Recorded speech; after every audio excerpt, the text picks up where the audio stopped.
Hi everyone, welcome back to my channel. It's Jessica. Today I'm doing an impromptu video to show you what I'm making for Christmas gifts. These are perfect for any gifts or just to make around the house or with the kids. Super fun.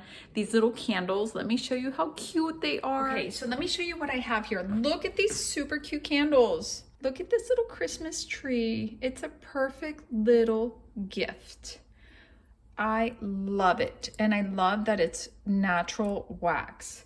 And look at this little gnome. Isn't he adorable? Wouldn't that be a beautiful little present? You could probably even paint these and just bring out all the details, but I love that they're natural and organic. It's all beeswax. Here is my little owl. And there's so many molds online, but I just thought these were so cute and adorable. And they're kind of small, so you can get a lot out of your batch. I am using this beeswax that I found on Amazon. I'm gonna put a link to it. It is natural. It smells really good. It had really good reviews. So far, it's working really well. This is a pound. I got 3 pounds, so I can make plenty of little gifts. And I am in a double boiler. Right now, I have it on low. Again, excuse the super mess in my kitchen, but I wanted to share this with you.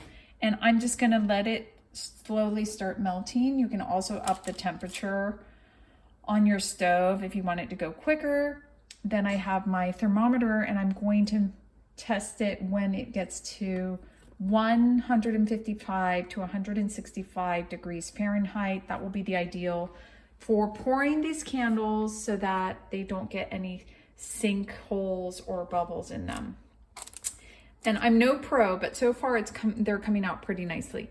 Okay, here are the molds that I found, and they have, like I said, a ton of molds on Amazon, but I like these. This is the tree, and this is the little owl, and this is the gnome, and this is something you can reuse over and over again, these silicone molds. And I'm going to show you, I don't know if you can see here a little hole that I punctured with my knife to get the wick in, but of course there's a fancy way to do it with a wick needle.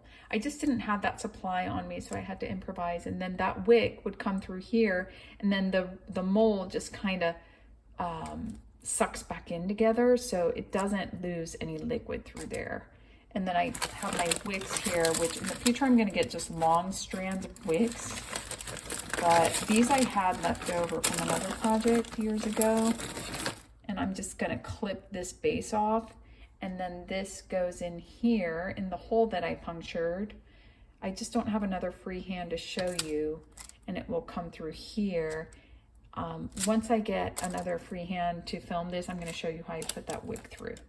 So let's get this wax melted, and I'll be back to show you how I pour these candles. Here you can see where the temperature is getting right where we want it at maximum 165.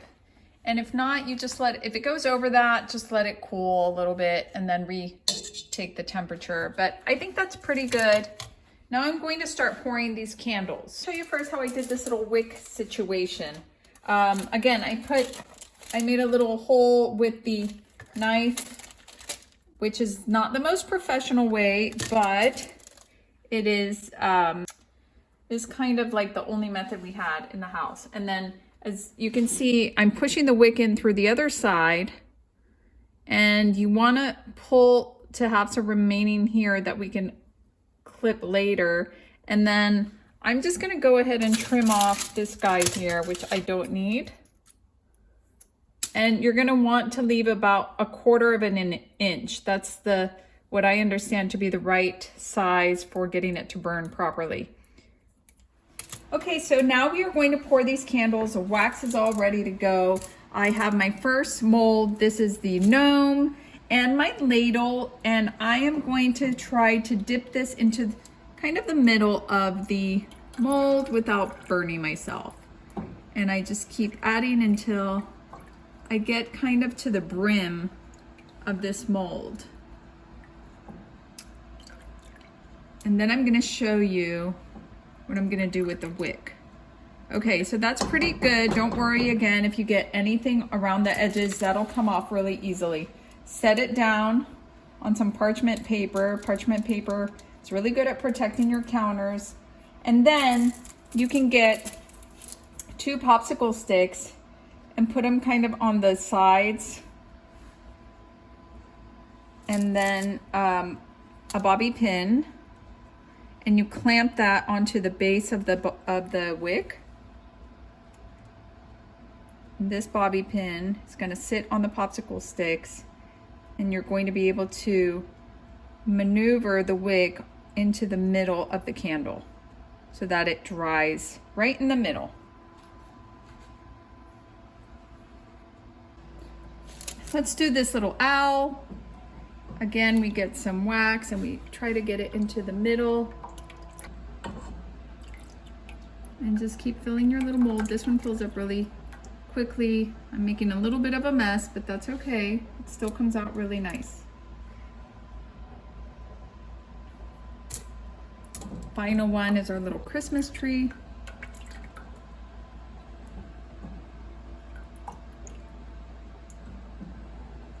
This is the part that maybe you want to do and not your kids. We don't want your kids to get burnt, but they can help release the candles later.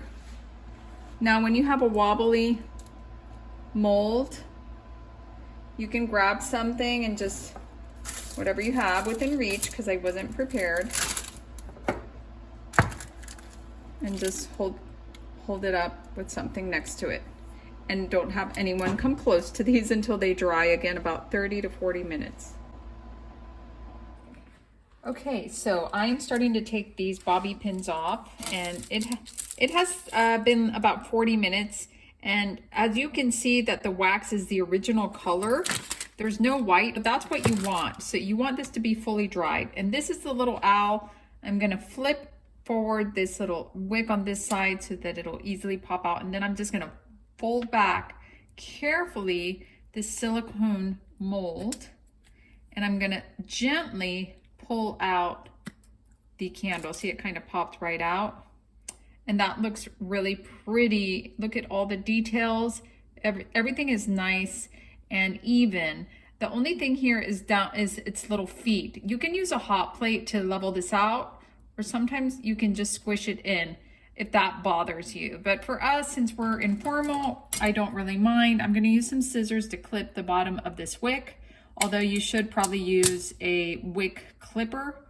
And this is a little long for the burning recommendation, so I'm gonna do about a 1/4 inch here. Look how cute this little guy is, adorable. Now I'm going to do, let's see here, let's do the gnome, because I love the gnome. Again, I'm going to straighten out this wick on the top, and I'm going to slowly just roll back this silicone mold, and detaching it, it should release pretty easily. And then I'm going to grab from the top the wick, pull it out, and let me just adjust this wick. Look how cute this guy is. I'm gonna trim the bottom and the top. And you can see all the pretty little details in his hat, the flowers. And again, if you just wanna push in the bottom or level it out with a hot plate, that's another option for the bottom. And there are probably more professional ways to make sure this is done, but I think that is so adorable.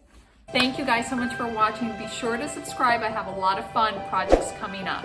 Hit the subscribe button in the video, and I will see you soon.